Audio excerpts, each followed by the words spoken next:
Shalom adik-adik Abah, selamat pagi semuanya dan selamat hari Minggu untuk kita semua. Nah, kita patut bersyukur bahwasanya sepanjang minggu ini Tuhan telah tolong kita, Tuhan telah tolong adik-adik Abah, dan kita tetap bersuka cita dalam seminggu ini. Untuk itu kita patut bersyukur dengan cara memuji memuliakan nama Tuhan. Nah, kita akan memuji memuliakan Tuhan, namun sebelumnya kita angkat satu pujian. Selamat pagi Bapak, selamat pagi Yesus. Adik-adik Abah, mari kita memuji Tuhan.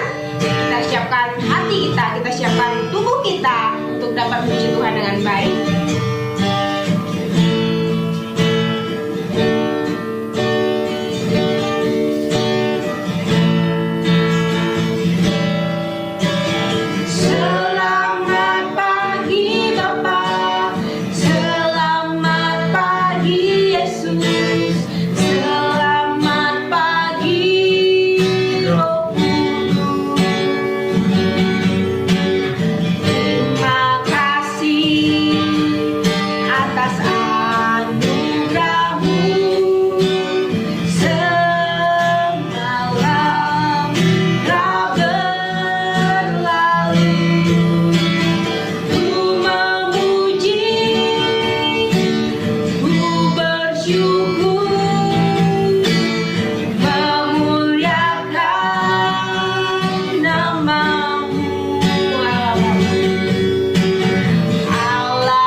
Kita berdoa, kakak akan bawakan doa. Lipat tangannya, tutup matanya, kita berdoa.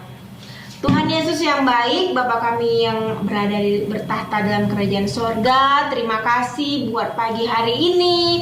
Kami boleh bangun, kami boleh sehat, kami boleh kuat. Dan di pagi hari ini kami mau bersyukur dengan cara kami mau memuji memuliakan Tuhan, bahkan mendengarkan firman Tuhan. Berkati kaki kami, tangan kami, bahkan mulut kami, hati kami, pendengaran kami, agar kami dapat mendengarkan bahkan memuji memuliakan Tuhan dengan baik. Ampuni Bapa setiap kesalahan kami, pelanggaran kami yang kami lakukan, baik kami sengaja maupun tidak sengaja, baik kami dalam keadaan marah, baik kami dalam benci terhadap teman atau yang lain. Tuhan ampuni kami agar kami layak menjadi anak-anak Tuhan, agar kami menjadi anak-anak yang manis. Terima kasih Bapa yang baik. Di dalam nama anakmu Tuhan Yesus Kristus kami telah berdoa dan mengucap syukur. Haleluya. Amin. Adik-adik Abah, buat semuanya boleh bersuka cita di hadapan Tuhan. Kita angkat pujian hati yang gembira.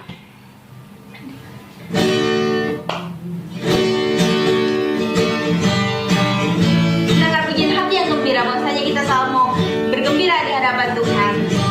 Di hadapan semua orang kita tetap bergembira, bersuka cita. Hati yang gembira. Hati yang gembira adalah obat, seperti obat.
kita sudah bergembira, kita mau mengangkat pujian lagi. Kasih Yesus indah, oh indah. Semuanya bersuka cita, semuanya bertepuk tangan, boleh berdiri, boleh bersuka cita di hadapan Tuhan. Kasih Yesus indah, oh indah.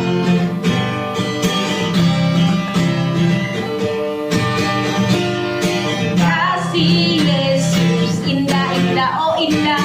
Kasih Yesus indah, indah, oh indah. Lebih indah dari apa?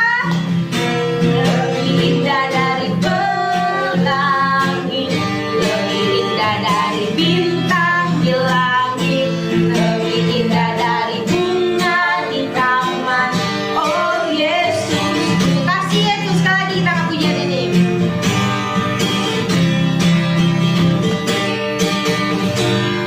Kasih Yesus indah, indah, oh indah. Kasih Yesus indah, indah, oh indah. Lebih indah dari pelangi, lebih indah dari bintang di langit, lebih indah dari bunga di padang. Oh Yesus, lebih indah. Lebih indah dari pelangi, lebih indah dari bintang di langit, lebih indah dari bunga di padang. Oh Yesusku. Nah, adik-adik Abah, kakak yakin dan percaya kita semuanya bersuka cita, bergembira sebab Tuhan Yesus baik.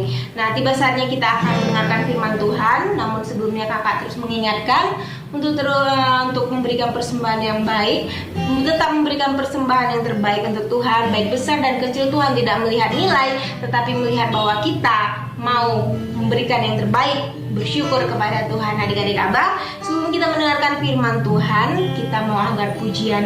Firman Tuhan ku dengar, ku tanam dalam hatiku, sebab kita mau firman Tuhan tumbuh dalam hati kita. Dan dalam keseharian kita mau melakukan firman. Kita angkat pujian firman Tuhan ku dengar.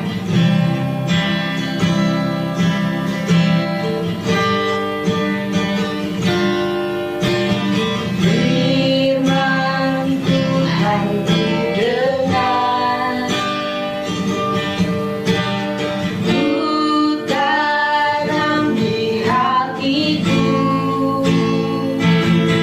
ku ingin bertumbuh subur dan berbuah lebat. Yesus tolong padaku. Sekali lagi firman Tuhan ku dengar.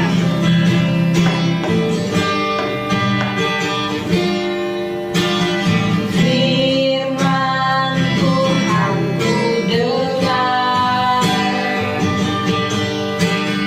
ku tanam di hatiku,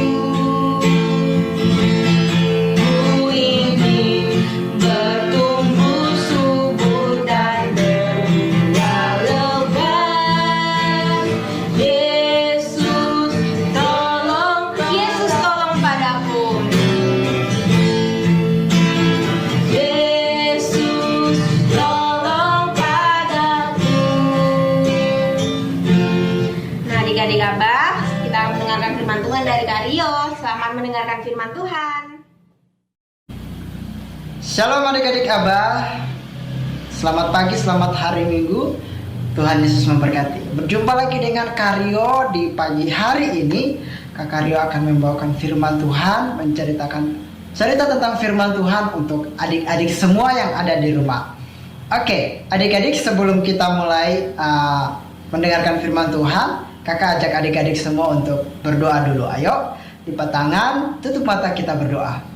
Tuhan Yesus yang baik, pada pagi hari ini kami adik-adik Abah mau mendengarkan firman Tuhan. Tuhan Yesus berkati kami, berkati hati kami, mata kami, pikiran kami, agar kami fokus untuk mendengarkan firman Tuhan. Kami minta pimpinan Roh Kudus-Mu, agar Roh Kudus-Mu memimpin kami untuk mengerti apa yang disampaikan oleh Kak Rio. Terima kasih Yesus, kami berdoa dan bersyukur. Haleluya, amin. Oke, adik-adik Abah, cerita kali ini kakak akan bawakan, itu terdapat dalam Perjanjian Lama. Nah, pasti adik-adik sudah mungkin sebelum-sebelumnya ada mungkin Kak Joni atau Kak Kris, Kak Evi atau Kak Santri mungkin sudah pernah menceritakan atau belum. Kalaupun belum, kakak akan cerita untuk adik-adik semua mengenai firman Tuhan hari ini. Oke, adik-adik, kakak mau baca Alkitab dulu dalam Rut pasal 1 ayat 1 sampai ayatnya yang ke 22. Ya, kakak baca keseluruhannya saja. Rut pasal 1 ayat 1 sampai ayatnya yang ke 22. Nanti kakak juga punya ayat hafalan untuk adik-adik di rumah. Nah, adik-adik simak dengar kakak baca untuk adik-adik semua yang ada di rumah. Nah, Rut pasal 1 ayat 1. Di situ dengan perikop Rut dan Naomi. Oke, kalau adik-adik sudah menemukannya, Rut pasal 1 ayat 1 sampai ayatnya yang ke-22. Oke, perhatikan baik-baik. Nah, Kak Rio akan bacakan untuk adik-adik semua di rumah. Judul di atas adalah Rut dan Naomi. Pada zaman para hakim-hakim memerintah ada kelaparan di tanah Israel. Lalu pergilah seorang dari Bethlehem Yudea beserta istrinya dan kedua anak laki-lakinya ke daerah Moab untuk menetap di sana sebagai orang asing. Nama orang itu ialah Elimelek, nama istrinya Naomi, dan nama kedua anaknya Mahlon dan Kilion. Semuanya orang-orang Efrata dari Bethlehem Yehuda, dan setelah sampai ke daerah Moab, diamlah mereka di sana. Kemudian matilah Elimelek suami Naomi, sehingga perempuan itu tertinggal dengan kedua anaknya. Nah, keduanya mengambil perempuan Moab, yang pertama bernama Orpa dan yang kedua bernama Rut, dan mereka diam di situ kira-kira 10 tahun lamanya. Lalu matilah juga keduanya, yakni Mahlon dan Kilion, sehingga perempuan itu kehilangan kedua anaknya dan suaminya. Kemudian berkemaslah ia dengan kedua menantunya, dan ia pulang dari daerah Moab, sebab di daerah Moab itu ia mendengar bahwa Tuhan telah memperhatikan umatnya dan memberikan makanan kepada mereka. Maka berangkatlah ia dari tempat tinggalnya itu bersama-sama dengan kedua menantunya. Ketika mereka sedang di jalan untuk pulang ke tanah Yehuda, berkatalah Naomi kepada kedua menantunya itu, pulanglah masing-masing ke rumah ibunya. Tuhan kiranya menunjukkan kasih-Nya kepadamu, seperti yang kamu tunjukkan kepada orang-orang yang telah mati itu dan kepadaku. Kiranya atas karunia Tuhan kamu mendapatkan tempat perlindungan masing-masing di rumah suaminya. Lalu diciumnyalah mereka, tetapi mereka menangis dengan suara keras dan berkata kepadanya, "Tidak, kami ikut dengan engkau pulang kepada bangsamu." Tetapi Naomi berkata, "Pulanglah, anak-anakku. Mengapa kamu turut dengan aku? Bukankah tidak ada lagi anak laki-laki yang kulahirkan untuk jadikan suamimu nanti? Pulanglah, anak-anakku, pergilah, sebab sudah terlalu tua aku untuk bersuami. Seandainya pikirku ada harapan bagiku, dan sekalipun malam ini aku bersuami, bahkan sekalipun aku masih melahirkan anak laki-laki, masakan kamu menanti sampai mereka dewasa? Masakan karena itu kamu harus menahan diri dan tidak bersuami? Janganlah kiranya demikian, anak-anakku. Bukankah jauh lebih pahit yang aku alami daripada kamu? Sebab tangan Tuhan terancung terhadap aku." Menangis pula mereka dengan suara keras. Lalu Orpa mencium mertuanya itu meminta diri, tetapi Rut tetap berpaut padanya. Berkatalah Naomi, "Telah pulang iparmu kepada bangsanya dan kepada para allahnya. pulanglah mengikuti iparmu itu. Tetapi kata Rut, janganlah mendesak aku meninggalkan engkau dan pulang dengan tidak mengikuti engkau. Sebab kemana engkau pergi, ke situ jugalah aku pergi, dan dimanapun engkau bermalam, di situ jugalah aku bermalam. Bangsamulah bangsaku, dan Allahmulah Allahku. Di mana engkau mati, aku pun mati di sana, dan di sanalah aku dikuburkan. Beginilah kiranya Tuhan menghukum aku, bahkan lebih lagi daripada itu, jikalau suatu apapun yang memisahkan aku dari engkau selain daripada maut. Ketika Naomi melihat bahwa Rut berkeras untuk ikut bersama-sama dengan dia, berhentilah ia berkata-kata kepadanya, dan berjalanlah keduanya sampai mereka tiba di Bethlehem. Ketika mereka masuk ke Bethlehem, gemparlah seluruh kota itu karena mereka, dan perempuan-perempuan berkata, Naomikah itu? Tetapi ia berkata kepada mereka, janganlah sebutkan aku Naomi, sebutkanlah aku Mara. Sebab yang Maha Kuasa telah melakukan banyak yang pahit kepadaku. Dengan tangan yang penuh aku pergi, tetapi dengan tangan yang kosong Tuhan memulangkan aku. Mengapakah kamu menyebutkan aku Naomi? Karena Tuhan telah naik saksi menentang aku, dan yang Maha Kuasa telah mendatangkan malapetaka kepadaku. Demikianlah Naomi pulang bersama-sama dengan Rut, perempuan Moab itu, menantunya, yang turut pulang dari daerah Moab. Dan sampailah mereka ke Bethlehem pada permulaan musim menuai jelai. Oke adik-adik, demikianlah pembacaan Alkitab yang sudah kakak baca untuk adik-adik semua yang ada di rumah. Nah adik-adik,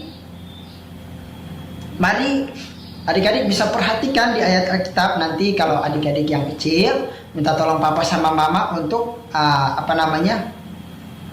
lihat di Alkitabnya. Untuk adik-adik lihat di Alkitabnya ya.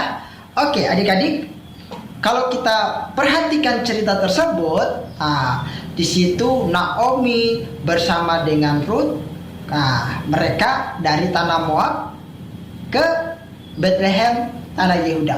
Nah, adik-adik, kok mereka bisa dari Moab ke tanah Bethlehem? Sebelumnya ada apa kak? Kok bisa seperti itu? Nah adik-adik, sebelumnya itu kan ada kelaparan di tanah Bethlehem, di Yehuda, di bangsa Israel itu, sehingga Elimelek, istrinya Naomi, Mahlon dan Kilion, mereka pergi ke tanah Moab. Mereka pergi ke tanah Moab untuk tinggal di sana selama beberapa waktu untuk mendapatkan makanan. Nah adik-adik, setelah mereka tinggal di sana beberapa lama, dan pada akhirnya setelah mereka sudah menikmati apa yang mereka butuhkan di tanah Moab, nah setelah pada suatu kali terjadilah malapetaka bagi kehidupan mereka. Yang pertama, ada apa dengan satu keluarga ini, sehingga ada yang harus pulang sendirian, atau ada yang harus pulang, ada yang harus tinggal sendiri, atau ada yang harus bersama-sama dengan menantunya. Oke, kita lihat baik-baik ya adik-adik. Kalau di sana dikatakan, di Alkitab dikatakan bahwa Elimelek mati. Nah adik-adik, Elimelek mati dan tinggallah Naomi bersama dengan Mahlon, Kilion. Nah mereka bertiga sendirian. Nah selang beberapa waktu kemudian, beberapa lama kemudian, kedua anaknya ini menikah dengan perempuan Moab. Yang satu bernama Orpa dan yang satunya lagi bernama Rut. Nah mereka menikah selang beberapa waktu lamanya, kedua anak ini pun mati, yaitu Mahlon dan Kilion. Nah tinggallah mereka bertiga sendirian, yaitu Naomi, Orpa dan Rut. Nah adik-adik, hal itu terjadi membuat kesedihan dalam membuat hati Naomi itu sangat sekali sedih. Dia merasa sedih, merasa kehilangan, karena orang yang dicintainya itu telah pergi meninggalkan dia. Tuhan mengambil pulang mereka bertiga, yaitu Elimelek suami Naomi, Mahlon dan Kilion anaknya Naomi. Oke adik-adik, kemudian apa yang terjadi? Meski mereka tinggal di Moab selama bertahun-tahun, tapi tetap saja Naomi ini menjadi orang asing di negeri tersebut, di negeri Moab atau di tanah Moab. Nah, meskipun kedua anaknya ini sudah menikah dengan orang Moab asli, yaitu Rut dan Orpa, tetapi karena keduanya sudah meninggal, anaknya keduanya sudah meninggal, tetap saja Naomi ini dia menjadi orang asing di situ. Nah, kini pun ia tidak mempunyai keluarga lagi. Dia tidak ada suami, tidak ada anak-anak, tetapi dia masih punya kedua menantu. Nah, kedua menantu ini sangat sekali setia terhadap mertuanya, yaitu Naomi. Keduanya ini sangat menyayangi Naomi. Mereka sangat menyayangi Naomi. Dan adik-adik, pada suatu kali setelah tinggal di sana beberapa lama, di tanah Moab itu beberapa lama, dia mendengar bahwa Tuhan telah memelihara umatnya, yaitu bangsa Israel, telah memberikan makanan berlimpah-limpah di tanah Bethlehem, tanah Yehuda, bangsa Israel, sehingga sehingga Naomi memutuskan untuk pulang ke tanah kelahirannya, tanah asalnya, yaitu di tanah Bethlehem di Yehuda. Nah, adik-adik, setelah dia mendengarkan hal itu bahwa Tuhan sudah memelihara umatnya, dia pun bergegas pulang ke tempat asalnya, yaitu di tanah Yehuda. Nah, dia memutuskan untuk kembali, dan di situ adik-adik, kalau kita perhatikan, Orpa dan juga Naomi dan juga Rut, mereka ini memutuskan untuk mengikuti ibu mertua mereka untuk kembali ke tanah Yehuda di bangsa Israel. Nah, adik-adik, dalam hal itu Orpa dan Rut ini sangatlah setia kepada ibunya, kepada mertuanya. Nah, adik-adik, pada saat itu disuruh pulang pun sama sama Naomi, tetapi mereka tidak mau. Mereka mau mengikuti kemanapun Naomi ini pergi, entah dia mau pergi ke jalan-jalan kemana, dia mau kembali ke Israel atau mau menetap pun, tetap mereka berdua ini setia untuk bersama-sama menemani mertua mereka, yaitu Naomi. Nah, adik-adik, setelah Naomi ini berbicara terhadap kedua menantunya ini, nah, salah satu di antara mereka ada yang pulang ke orang tua mereka. Siapa dia? Dia adalah Orpa. Nah, dia memutuskan untuk pulang dan tidak mengikuti Naomi dan Rut. Karena di ayat berapa tadi ya? Coba kakak lihat dulu ya Alkitabnya. Karena di ayatnya yang ke di mana ya? Sebentar. Nah, ayatnya yang ke-11, di ayatnya ke-11 itu dikatakan bahwa tetapi Naomi berkata, "Pulanglah anak-anakku, mengapakah kamu turut dengan aku? Bukankah tidak ada lagi anak laki-laki yang kulahirkan untuk dijadikan suamimu nanti?" Nah, adik-adik, setelah Naomi berkata seperti itu, Orpa pun mencium mertuanya dan dia menangis. Dengan berat hati dia meninggalkan ibunya, karena dipikirnya setelah dibilang tidak mungkin, karena saya sudah tua, ibu Naomi sudah tua, nggak mungkin dia punya anak lagi. Kalaupun dia punya anak, apa mungkin setelah dewasa bisa lagi menikah dengan Orpa atau dengan Naomi gitu, karena setara kan Naomi dia sudah tua. Naomi sudah sangat tua dan tidak bisa melahirkan lagi ataupun tidak memiliki suaminya lagi. Jadi dari situ Orpa mencium ibu mertuanya dan pulang kembali ke keluarganya. Dan siapa yang bertahan adik-adik? Dialah Rut yang bertahan, tetap menemani, setia mengikuti kemanapun Naomi pergi. Nah, adik-adik, kita lihat di ayatnya yang ayatnya yang ke-16. Di ayat 16, nah adik-adik kelas besar boleh perhatikan, nanti adik-adik kelas kecil dibantu sama papa mama. Di situ ayat 16 Rut berkata demikian, tetapi kata Rut, janganlah desak aku meninggalkan engkau dan pulang dengan tidak mengikuti engkau, sebab kemana engkau pergi, ke situ jugalah aku pergi, dan di mana engkau bermalam, di situ jugalah aku bermalam. Bangsamulah bangsaku dan Allahmulah Allahku. Nah, di mana engkau mati, aku pun mati di sana, dan di sanalah aku dikuburkan. Beginilah kiranya Tuhan menghukum aku, bahkan lebih lagi daripada itu, jikalau sesuatu apapun memisahkan aku dari engkau selain daripada maut. Nah, adik-adik, di ayat 16 ke 17 itu sangat jelas sekali bahwa di situ Naomi, Ruth tetap setia dalam menemani ibu mertuanya, karena dia bilang bahwa di mana engkau mati, di situ juga aku mati. Di mana engkau dikuburkan, di situ aku dikuburkan. Allahmulah Allahku, bangsamulah bangsaku. Nah, dengan demikian Naomi tidak dapat berkata apa-apa lagi. Dia terdiam dan mereka pun pulang, pergi meninggalkan tempat itu. Nah, setelah mereka sampai di kota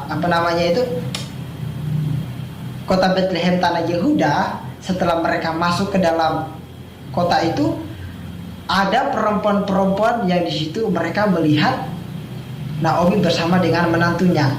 Nah, adik-adik nanti bisa perhatikan di ayatnya yang ke-19. Nah, kakak baca buat adik-adik ya. Dan berjalanlah keduanya sampai mereka tiba di Bethlehem. Ketika mereka masuk ke Bethlehem, gemparlah seluruh kota itu karena mereka. Dan perempuan-perempuan berkata, perempuan-perempuan yang berada di kota itu berkata begini. Mereka bertanya, Naomi kah itu? Tetapi dia mendengar dan berkata, janganlah panggil aku, sebutkan aku Naomi. Dia bilang, jangan panggil namanya, tetapi sebut saja dia itu adalah Mara. Karena di dalam ayat 20 dikatakan bahwa terlalu banyak yang Maha Kuasa melakukan hal pahit kepadanya, atau hal yang tidak baik, atau hal buruk yang menimpa dia, atau Tuhan mengizinkan sesuatu hal yang terjadi dalam kehidupan dia. Misalnya yang seperti tadi, suaminya meninggal dan juga kedua anak-anaknya meninggal. Nah, adik-adik, dia berkata seperti itu. Nah, setelah mereka pulang, setelah sampai di tempat itu, kemudian perempuan-perempuan itu berkata demikian. Tetapi di ayat 20 berkata bahwa dan sampai di ayat 20 dikatakan bahwa jangan sebutkan dia Naomi, tetapi sebutkan dia Mara. Nah, setelah itu diberkata lagi, dengan tangan Tuhan yang penuh aku pergi, tetapi dengan tangan yang kosong Tuhan memulangkan aku. Yang artinya bahwa di situ dikatakan bahwa dia pergi ke tanah Moab bersama dengan keluarganya, yaitu ada suaminya Elimelek, Mahlon dan Kilon. Tetapi setelah dia pulang, dia tidak bersama dengan mereka lagi, tapi dia bersama dengan menantunya. Nah, adik-adik, apa yang bisa kita pelajari? Apa yang bisa kita pelajari dari cerita ini, dari Naomi dan juga Ruth? Nah, adik-adik, di sini kita diajarkan untuk kita diajarkan untuk selalu berkorban, menunjukkan kasih kita terhadap keluarga kita, terhadap orang tua kita. Apa yang bisa kita lakukan terhadap keluarga kita? Nah, adik-adik, kakak mau ingatkan untuk adik-adik di rumah, selagi orang tua kita, kedua orang tua kita masih ada, nah adik-adik tetap taat, dengar-dengaran terhadap orang tua kita. Nah, supaya apa adik-adik? Kita tetap dilindungi oleh Tuhan, kita disayang oleh Tuhan. Oke adik-adik, apa yang bisa kita lakukan sehingga kita bisa menunjukkan kasih kita terhadap keluarga kita, terhadap keluarga kita, orang-orang terdekat kita. Apa yang bisa kita lakukan? Misalnya kalau kita disuruh untuk belajar, kita belajar. Atau kita mungkin kalau tanpa disuruh pun kita mau melakukan apa? Cuci piring, sapu rumah. Nah, itu kasih kita kepada keluarga kita, orang tua kita terkhususnya. Kita bisa bantu mama ngepel, nyapu, nyuci piring dan lain sebagainya. Dan kita juga mau taat dan dengar-dengaran, itu adalah bentuk kasih kita terhadap keluarga atau terhadap orang tua kita. Oke adik-adik, itu pesan firman Tuhan untuk kita semua, yaitu kita harus mempunyai menunjukkan kasih kita kepada keluarga kita. Yang seperti tadi, contoh tadi aku udah katakan bahwa taat, dengar-dengaran terhadap orang tua, terlebih juga terhadap Tuhan. Oke adik-adik, demikian firman Tuhan pada pagi hari ini. Kiranya Roh Kudus membimbing kita untuk mengerti firman Tuhan pada pagi hari ini. Mari lipat tangan, tutup mata, kita berdoa. Terima kasih Bapa di surga, kami sudah mendengarkan firman-Mu. Bagaimana kami diajarkan untuk menunjukkan kasih kita kepada keluarga kita, seperti halnya dengan Naomi yang menunjukkan kasihnya kepada Naomi, begitu halnya dengan Ruth yang menunjukkan kasihnya terhadap Naomi. Kemanapun dia pergi, di situ pun dia berada. Allahmu Allahnya Naomi, Allahnya Ruth. Begitu juga dengan kami. Tuhan berkati kami agar kami mau menunjukkan kasih kami kepada orang tua kami, kepada adik-adik kami, kepada kakak kami, saudara-saudara kami yang lainnya, Tuhan. Yaitu dengan kami taat, dengar-dengaran terhadap orang tua kami dan juga terhadap Tuhan.